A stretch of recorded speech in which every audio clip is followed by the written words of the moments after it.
birthday party ended on the tape, and I reached for the remote to turn it off. Then my parents walked back into the empty living room, and they did not know the camera was still running. Neither one of them so much as glanced at it. My mother sat down on the couch in the wreckage of my 7th birthday, balloons drooping everywhere, wrapping paper all over the floor, and she put her face in her hands and started to cry. And my father knelt down in front of her, and he said something to her, quietly, that I was never, ever supposed to hear. I sat frozen on my own couch, 31 years later, both of my parents now in the ground, and I let the tape keep playing. I almost did not let it play. My thumb was on the stop button. The polite thing, the normal thing, would have been to turn it off the second the party was over. The show was done. Why sit through an empty room and a forgotten camera? If I had been a little less tired, a little more efficient that night, I would have clicked it off and put the tape back in the box and never known. The most important thing I would ever learn about my parents was hanging on whether a grieving woman on a couch could be bothered to reach for a remote. I did not reach for it.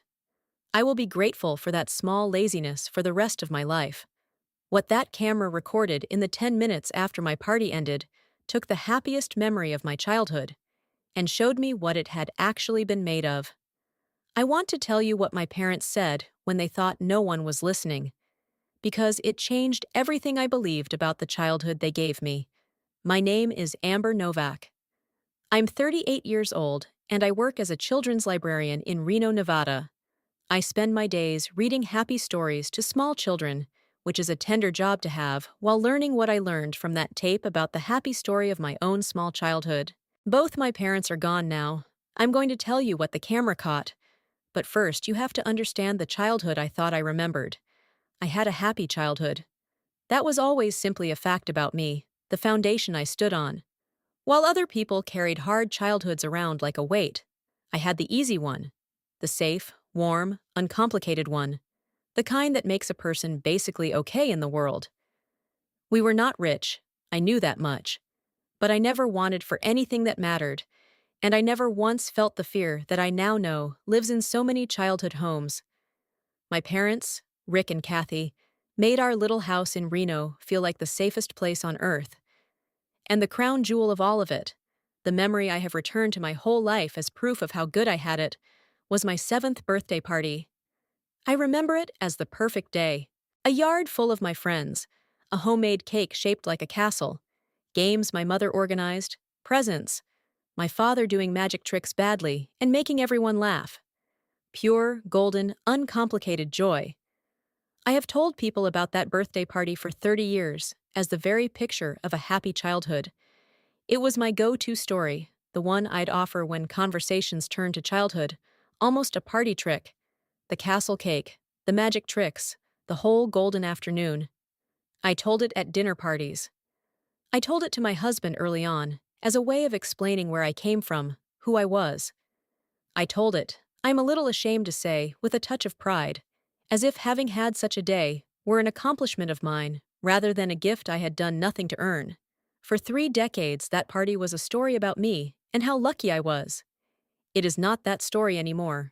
It is a story about them now, about Rick and Kathy, and the version I will tell from now on has a completely different shape and a completely different hero, and the hero was never the 7-year-old in the paper crown. And it was real. Every happy second of it on that tape is real. I just had no idea until I watched what came after, what it had cost the 2 people who built it. That is who I was when I put the tape in. A woman who thought she knew exactly how good her childhood had been. I should say a little about why that childhood mattered so much to my sense of myself. I had built a whole identity on it. When friends in adulthood talked about their difficult parents, their childhood scarcity, the things they were still working through in therapy, I would listen with a kind of quiet, slightly guilty gratitude, thinking, that just isn't my story. I got the good version. I am one of the lucky ones who started from solid ground. It shaped how I moved through the world. I trusted easily, I did not flinch at much, and I credited all of it to that happy, stable start. So the tape did not just revise a memory. It revised the origin story I had told myself about who I am and why. It turned out I had not started from solid ground at all. I had started from ground that was shaking violently the whole time, while two people stood between me and it, with their arms spread wide so I would never feel a single tremor. I found the tape clearing out my mother's house. She passed a few months ago. My father had gone 5 years before her. So with her death, I became, at 38, nobody's child. An orphan, in the strange way that even grown orphans are. And the house was mine to empty. In a box of old VHS tapes, there it was, in my mother's careful handwriting on the white label. Amber, 7th birthday. I had not owned a VCR in 20 years, but I bought a cheap used one online just to watch the old tapes, because watching them felt like the last way left to be with my parents. There is something about a VHS tape that a digital file does not have, and I felt it keenly that night. The image is soft, a little worn, the colors bled by time. You have to wait while it rewinds. It whirs and clicks. It makes you earn the picture.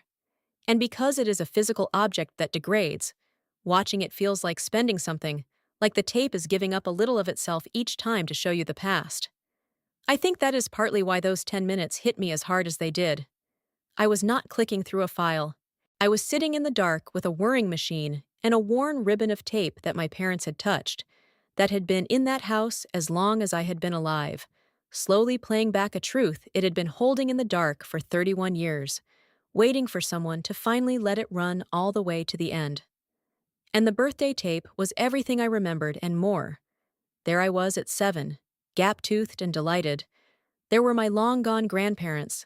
There was my young mother laughing, my young father clowning. I cried the good kind of tears through the whole thing. And then the party wound down. The last guests left, and on the tape my father said, "I'll get it later," about the camera. And clearly forgot it. Left it running on its tripod in the corner, pointed at the living room. And I reached for the remote to stop the tape, and that is when my mother walked back in and sat down and began to cry. I did not stop the tape. I want to tell you what those 10 minutes contained, because they are seared into me now. My mother sat in the ruins of my perfect party, and she cried the way people cry, when they have been holding it together for a long time, and have finally reached a moment alone. And my father came and knelt in front of her, and took her hands, and he said, "I have it memorized now." He said, "Hey, hey, she had the best day of her life today. You did that. She doesn't know anything's wrong, and she never will." And my mother said, through the crying, "Rick, we don't have the money for the mortgage this month. We spent it on cake and balloons. What kind of parents?" And my father stopped her. There was a silence on the tape right then, just a few seconds, where my father did not answer right away. And I have come to think those few seconds were the whole story in miniature, because in that pause, you could feel him deciding something, deciding not to panic, not to blame, not to let the fear in the room win. A lesser man, a more frightened man, might have said the obvious cruel true thing, that yes, spending the mortgage on a birthday party was insane, that they were in real trouble. My father felt all of that, I am sure of it. You can see it cross his face. And then he chose, in those few seconds, to be the other kind of man instead. He chose the answer that would hold his wife up rather than the one that would knock her down. That pause, that choice, made in the worst moment of their lives, with no one watching, that is the bravest thing I have ever seen a person do, and I only saw it because a camera no one remembered was pointed at the right corner of the room. He said, "The kind who made sure she'll remember today for the rest of her life, instead of remembering the year her dad lost his job, and we almost lost the house. She gets to be 7. She gets to be happy. We'll figure out the rest. That's our job, Kath. That's the whole job." And my mother nodded and wiped her face, and my father held her in the wreckage of my birthday. Two terrified young people who had just spent money they did not have to give their daughter a perfect day so that she would never know the ground was shaking under all of them. And then the tape ran to static. I rewound it. Of course I did. I rewound those 10 minutes and watched them again. And then a third time, the way you press on a bruise, needing to be sure it was real, needing to hear my father's voice say it again. That's the whole job. Each time I watched, I caught something new. The way my mother's hands were shaking before she even sat down. The way my father's cheerfulness during the party, which I had always read as pure joy, had a brittle, determined edge to it now that I knew what he was holding back. The performance was visible once you knew to look. My young parents had been giving the performances of their lives in that footage, and the audience of one had been so completely convinced that she carried the rave review for 31 years without ever knowing it had been a performance at all. I sat on my couch and I could not move, because in 10 minutes, the entire foundation of my life, my happy, easy, uncomplicated childhood, had just been revealed to be something else entirely. Not a fact of nature, a construction, a thing my parents built on purpose at enormous cost, while standing in the middle of the worst year of their lives. And they were so young. That detail kept hitting me as I watched. The parents on that tape were younger than I am right now. My father, kneeling there, being so steady, so wise, choosing the brave answer in the worst moment. He was barely into his 30s.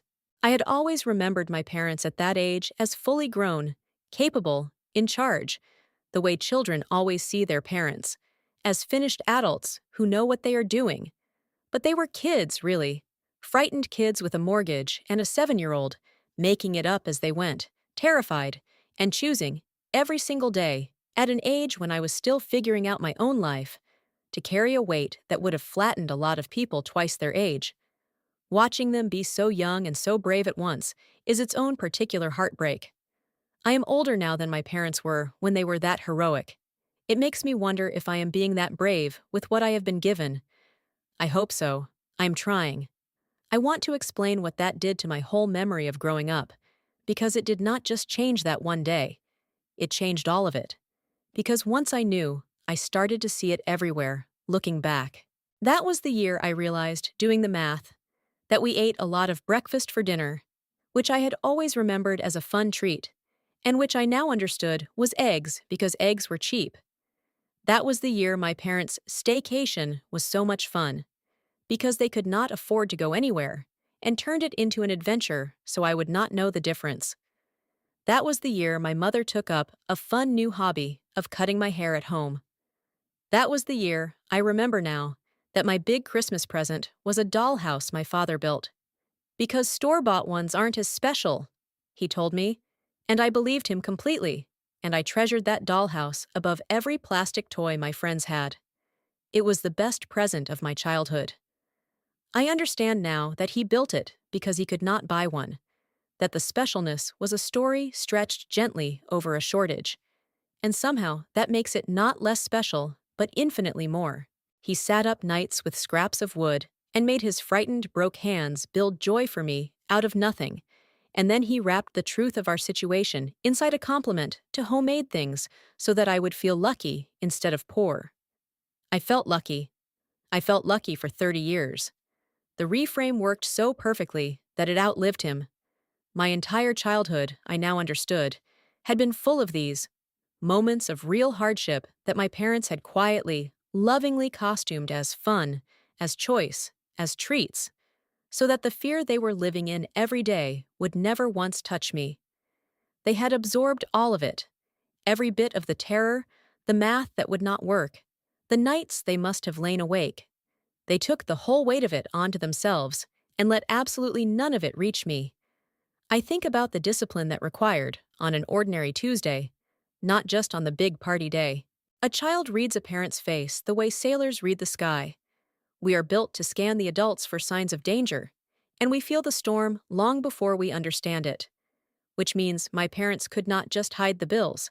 They had to manage their faces, their voices, the very air in the house, every single day, so that the antenna of a watchful 7-year-old never picked up the signal. That is not a one-time act of love.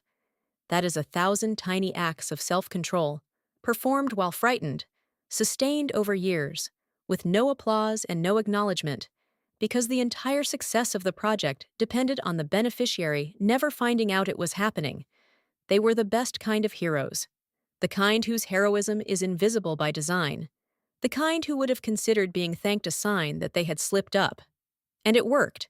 It worked so completely that I reached the age of 38 genuinely believing I had simply been handed an easy, happy childhood, like it had fallen from the sky, never once suspecting that it had been carried, every single day, on the backs of two exhausted people who decided my joy was worth more than their own peace of mind. I keep coming back to one thing my father said: she gets to be 7. She gets to be happy. That's the whole job. The whole job. He had defined parenthood in a sentence, kneeling in a pile of birthday wrapping paper, broke and frightened. And the definition was, make sure she gets to be a child, whatever it costs us. And then they went and did exactly that. Not just that day, but for years. Silently, while the world fell apart around them and got rebuilt and fell apart again, the way adult life does.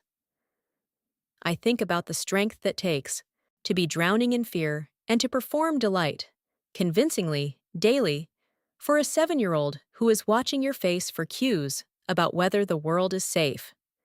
To spend your mortgage money on a castle cake because you have decided your daughter's memory of being 7 is more important than your own security. I had thought my childhood was light. It was not light. It was the heaviest thing two people ever carried, and they carried it so well that the child on top never felt the weight at all. I have a metaphor for it now that I cannot shake. I think of those people you see carrying a child on their shoulders through a crowd or a flood, the child up there laughing, getting the good view, the easy ride, while the adult below is straining, soaked, watching their footing, holding two small ankles so the kid never even sways. The child remembers the view. The child remembers it as the time everything was wonderful and they could see everything. They do not remember it as hard, because for them it was not hard. The hardness was entirely below them, in legs they could not see. That was my childhood. I was the kid on the shoulders, looking out at a beautiful view, and I spent 38 years thinking the view meant the ground was smooth. The ground was a flood. I just had very good shoulders under me. That is what I had mistaken for an easy childhood. It was the opposite of easy. It was just easy for me, because they made it that way. There is a strange vertigo in having your past rewritten underneath you like that. The facts of my childhood did not change. The cake was real. The laughter was real.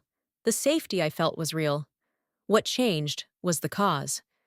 I had always thought the safety I felt was simply the natural temperature of my home, the way some houses are just warm. Now I understood that the warmth was a fire two people fed all night, every night, with everything they had, while shivering themselves, the same memories, the identical scenes, now carried an entirely different meaning, the way a sentence changes meaning when you learn the tone it was spoken in. My happy childhood was still there, intact. It had just gone from being a thing that happened to me to being a thing that was done for me, and the difference between those two prepositions turned out to be the difference between luck and love. The grief of it is complicated, and I will be honest about it, because the timing is its own particular cruelty. I cannot thank them. That is the thing I keep running into. Both of them are gone. I sat there with the proof of the most extraordinary gift anyone ever gave me: a happy childhood, hand-built at great cost. And the two people who gave it to me are not here for me to fall at their feet about it. For 38 years, I accepted that childhood as my due, the way children do, never knowing there was anyone to thank. And now that I finally know, it is too late to say it. I would give a great deal for 10 minutes with them, not even to make a fuss, just to look at them with the eyes I have now instead of the eyes of a child who thought it was all just normal, and say, I know what you did. The cruelty of the timing is not lost on me, and I have stopped trying to pretend it does not sting. The tape was in that house the whole time. It was there during every visit I made as a grown woman. Every holiday, every ordinary afternoon, I sat in that living room with my parents and talked about nothing in particular. The proof of their heroism was sitting in a box 20 feet away, and I could have watched it any time, and thanked them while they were alive to hear it. I did not, because I did not know to look, because the whole genius of what they did was that I would never think to look. Their gift was so well hidden that it stayed hidden until it was too late to thank them for it. There is a terrible symmetry in that. The very perfection of their secret keeping is what robbed me of the chance to honor it in time. They did the job so well that they never got their due, and now they never can. I have to make my peace with the fact that the thank you I owe them is one they will never hear, and that this, too, is probably exactly how they would have wanted it, which somehow makes it worse and better at once. I know what it cost you. I know now that I gets to be 7 was the bravest thing you ever pulled off. Thank you, but I cannot. So I am telling you instead, and I am telling them in the only way left to me, which is to live like someone who knows what she was given. Because here is the part that is not only grief. I have a daughter of my own now. She is 5. Having her is what makes the tape land in my body, and not just my head. Before I was a mother, I think I would have watched those 10 minutes and been moved, and cried, and called it a beautiful sad story about my parents. But I am a mother now, and so I did not watch it as a daughter only. I watched it as a colleague. I watched my parents do the job I am in the middle of doing, and I recognized every move, because I have made them. I have stood in my own kitchen doing the math that would not work, and then turned around with a bright voice to ask my daughter what she wanted for her birthday. I have hidden a hard day behind a game of pretend. I know the exact muscles my mother was using to hold her face together during that party, because I used them too. So the tape was not only a revelation about my past, it was a mirror held up to my present, and what it told me about my own hard days was the thing I most needed to hear, and could only have heard from my parents, and could only hear now. And watching that tape changed how I see my own exhaustion. There have been hard months. Every parent has them. Months where I have performed cheerfulness I did not feel, stretched a thin budget into something that looked like plenty, hidden my worry behind a smile so my little girl could keep believing the world is safe. I used to feel like that was me failing, faking, barely holding on. Now I understand that it is me doing the whole job, the exact job my parents did for me, the job that gets handed quietly down the generations, the job of carrying the weight so the child gets to be light.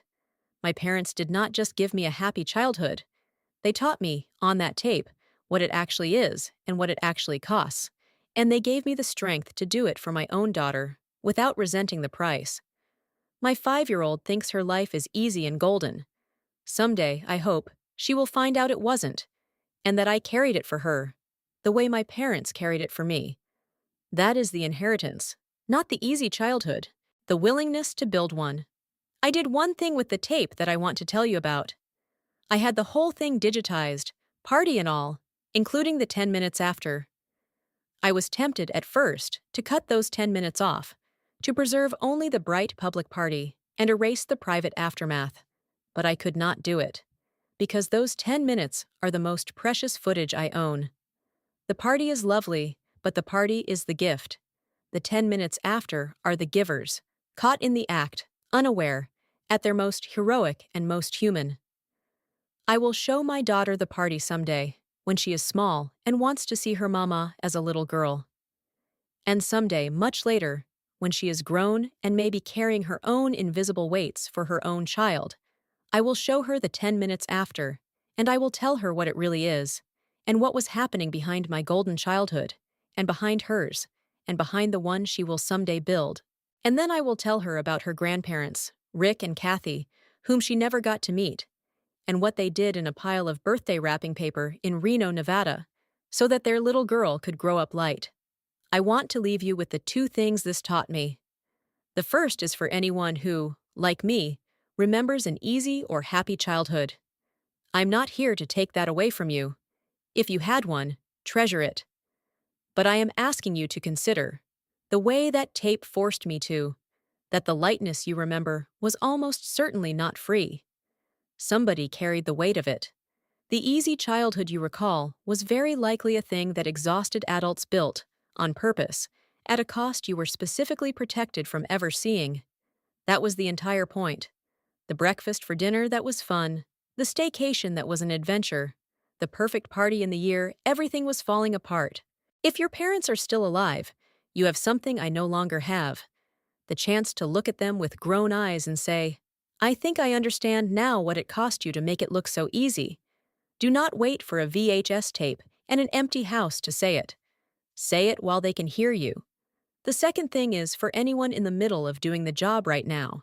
Anyone performing okayness they do not feel, so that a child can keep believing the world is safe. It can feel like lying, or faking, or failing. I want you to hear what my father said in the wreckage of that party. That is the whole job. Carrying the weight so the child gets to be light is not a failure of parenting. It is the deepest success of it. The child is supposed to feel that it was easy. That feeling is the gift, and the fact that they do not know what it cost you is not a tragedy. It is the proof that you did it perfectly. The lightness they will remember is the weight you are carrying now. Carry it proudly. It is the most love a person can give, and most of the time, beautifully, the one being carried never even knows. If this story landed for you, drop the word rewind in the comments below. I read them. It tells me which stories are worth telling next. Subscribe for new stories, real patterns, full narratives, the long game. 2 small pieces of wisdom from this one, before I go. First, the happy childhood you remember was almost never free. Someone carried the weight of it. If you grew up feeling safe and light, treasure it. But understand that the lightness was very likely built on purpose by exhausted adults, at a cost you were specifically protected from seeing. The fun breakfast for dinner that was really cheap eggs, the adventure staycation they couldn't afford, the perfect party in their worst year. If your parents are still here, you have what I no longer do. The chance to look at them with grown eyes and say, I understand now what it cost you to make it look easy. Do not wait for an old tape and an empty house. Say it while they can hear you. Second, if you are carrying the weight right now so a child can stay light, that is not faking. That is the whole job. Performing an okayness you don't feel, stretching nothing into plenty, hiding your fear behind a smile so your child keeps believing the world is safe, can feel like failing. It is the opposite. Carrying the weight so the child never feels it is the deepest success of parenting, and the fact that they don't know what it cost you is the proof you did it perfectly. The lightness they will remember their whole lives is the weight on your shoulders tonight. Carry it proudly. The lightness you remember was someone else carrying the weight. The lightness you remember was someone else carrying the weight. I'll see you next time.